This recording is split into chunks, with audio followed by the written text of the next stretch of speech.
एक बार एक बहुत ही खूबसूरत जंगल था और उसे जंगल में एक नकलची बंदर रहता था। वह अपने आप को उन जानवरों से अलग समझता था और अपने आप को कमजोर महसूस करता था।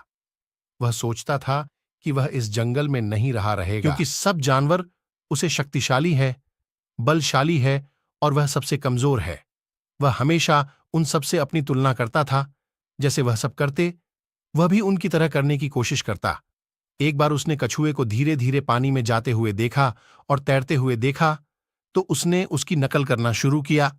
वह भी धीरे धीरे पानी में गया और तैरने की कोशिश करने लगा, लेकिन वह डूबने लगा। जैसे तैसे वह दलदल भरी नदी से अपने आप को बचाकर बाहर लेकर आया और उसने सोचा कि वह ऐसा नहीं कर सकता।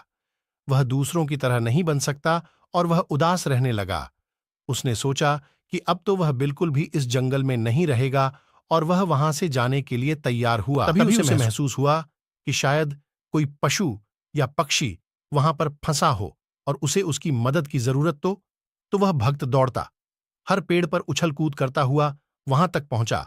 तो उसने देखा कि एक चिड़िया वहां पर फांसी हुई है और वह अपने बच्चों को वहां से बचने की कोशिश कर रही है, लेकिन वह उन्हें बचाने में कामयाब नहीं हो रही है।